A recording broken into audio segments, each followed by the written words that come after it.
who are listening, who came to me, who called me, who texted me, who emailed me, who were afraid. I want all of you to know that after this campaign is over, we will all come together. We will heal this city. And I want all of you to know that you need to understand that Zohran is really a man who respects the humanity of everyone.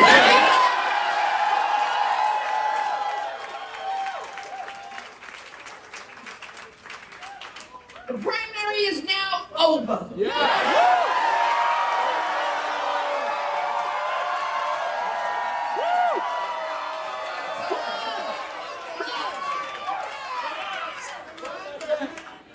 And tonight, we celebrate the victory. Tonight represents a resounding win. His critic said that he should wait his turn. His critic said that he didn't have the experience. His critic said that he didn't have the right name. Well, now all of them know his goddamn name.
Tonight, we made history. In the words of Nelson Mandela, it always seems impossible until it is done.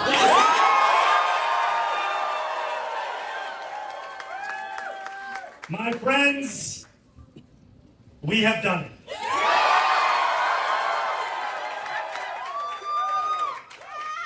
I will be your Democratic nominee for the mayor of New York City.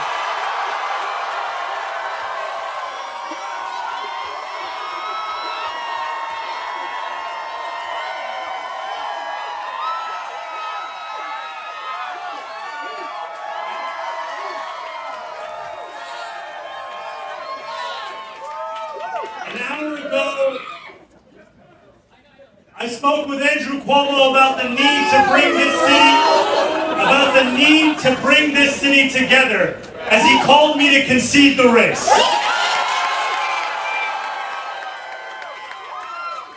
And I want to thank Brad Lander.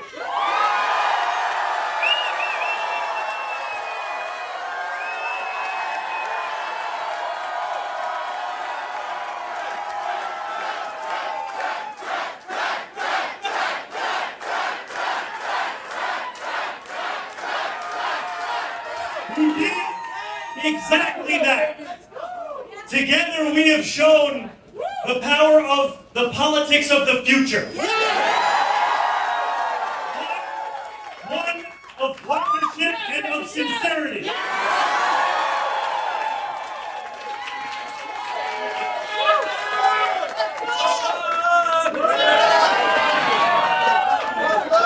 Today, 8 months after launching this campaign, with the vision of a city that every New Yorker could afford. That's right! We have won.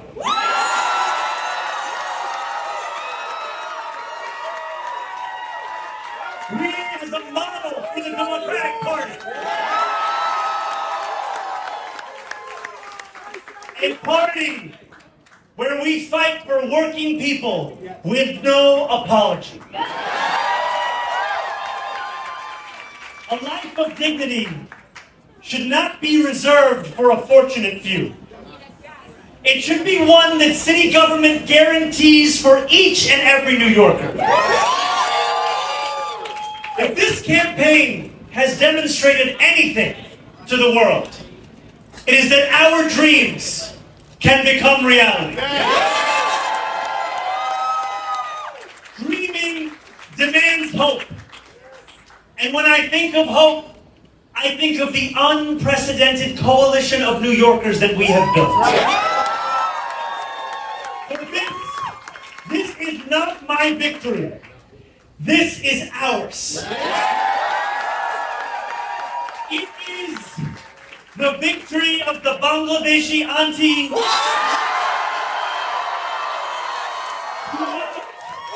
who knocked on door after door until her feet throbbed and her knuckles ached. It is the victory of the 18-year-old who voted in their first ever election.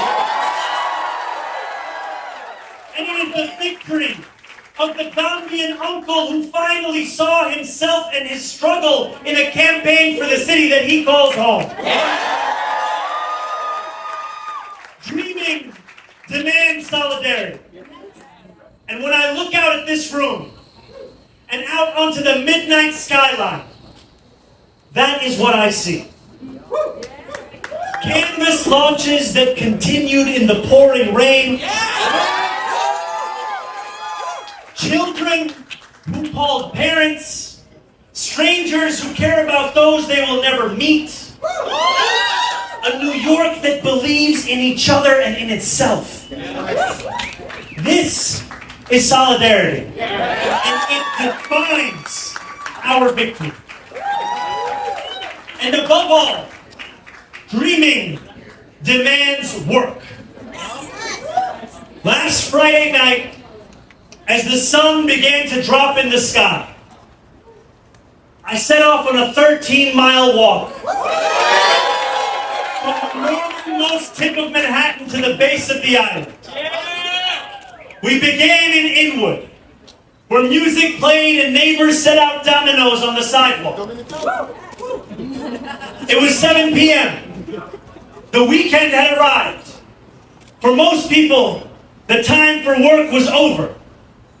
But this is New York, where the work never ends. Waiters carried plates on 181st Street. Conductors drove the subways that rattled high above 125th. And world-class musicians tuned instruments as we passed Lincoln Square.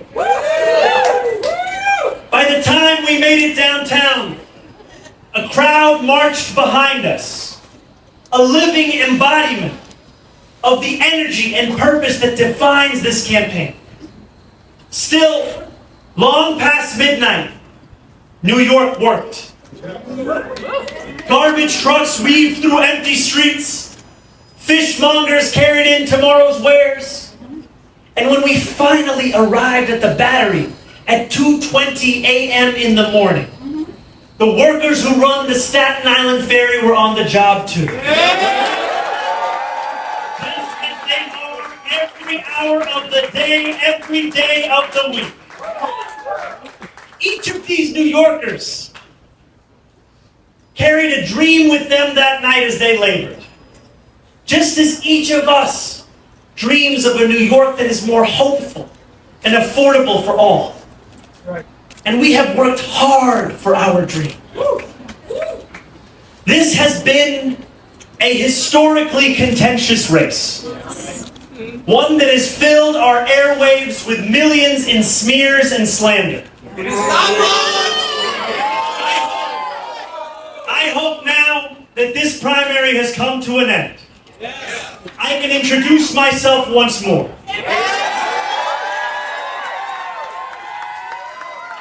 Not as you've seen me in a 30-second ad or in a mailer in your mailbox, but as how I will lead as your mayor.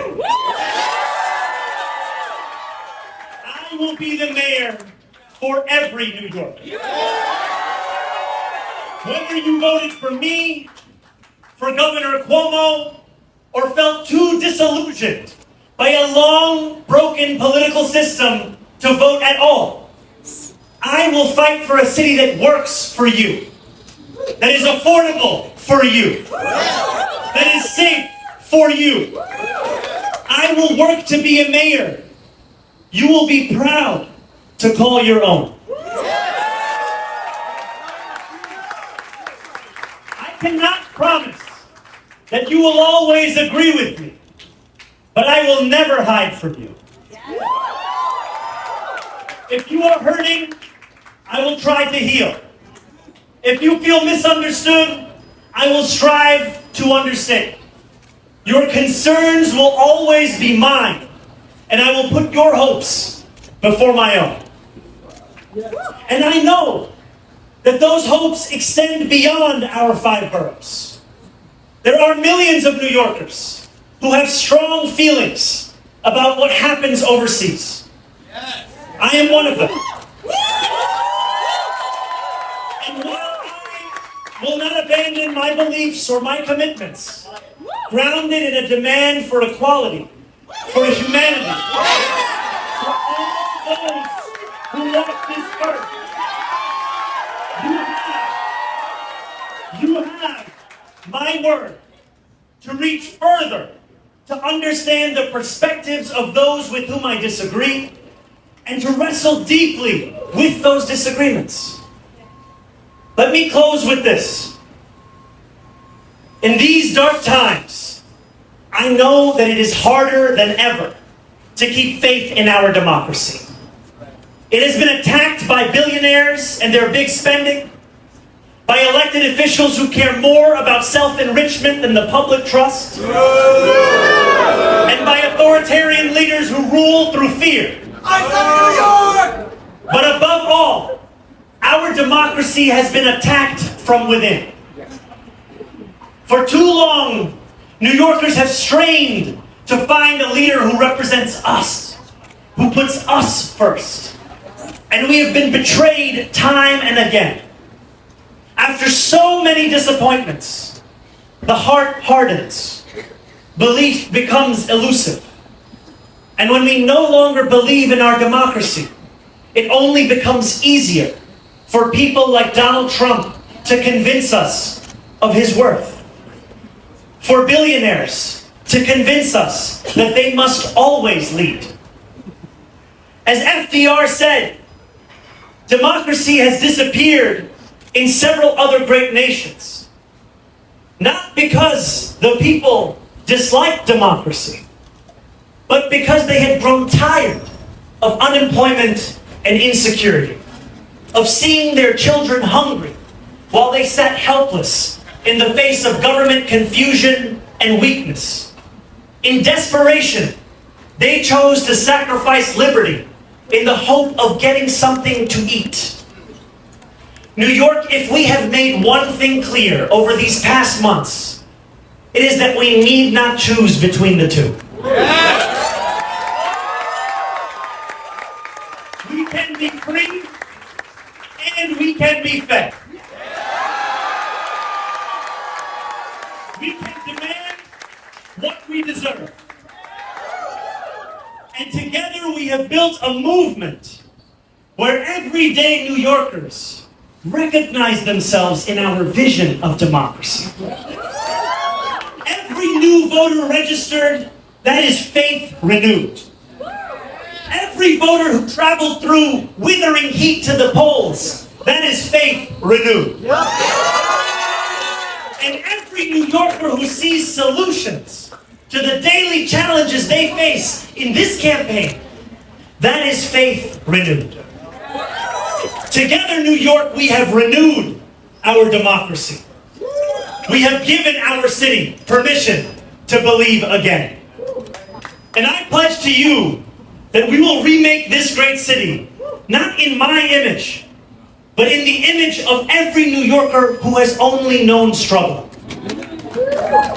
In our New York, the power belongs to the people.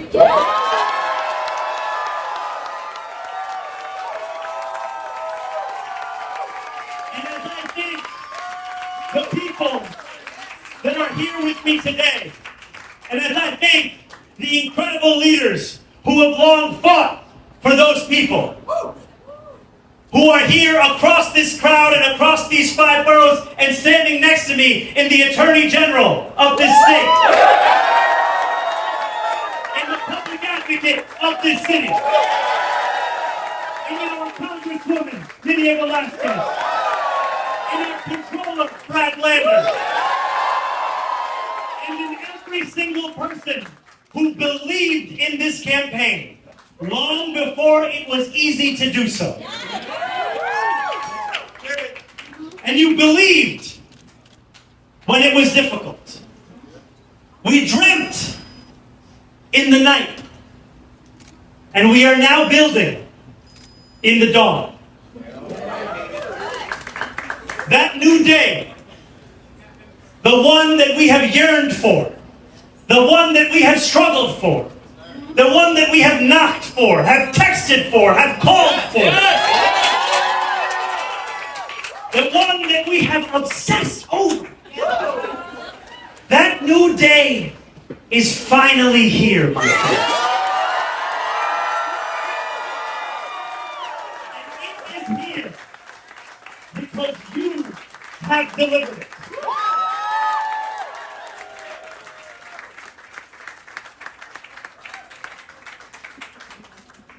Thank you.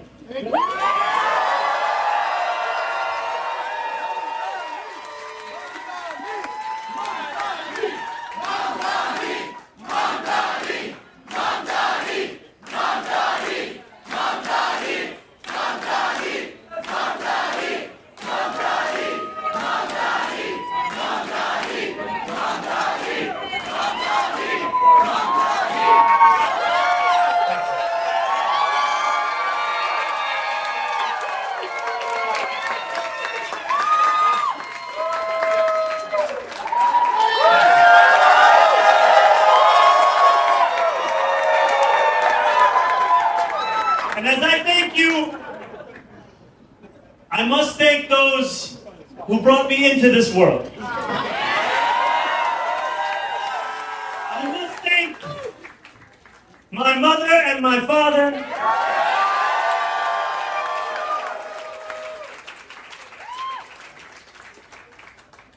Mira and Mahmoud,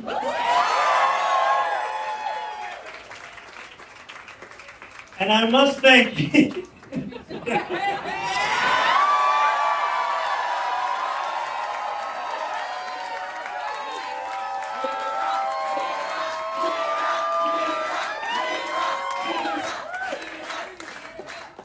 and I must thank my incredible wife, Mama Gucci.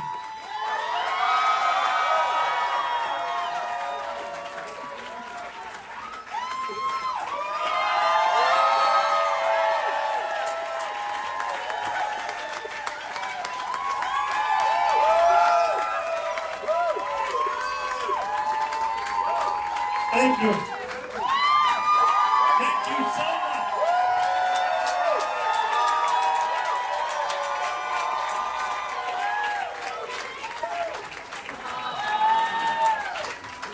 Now let us lead this city into one that is affordable for each and every New Yorker.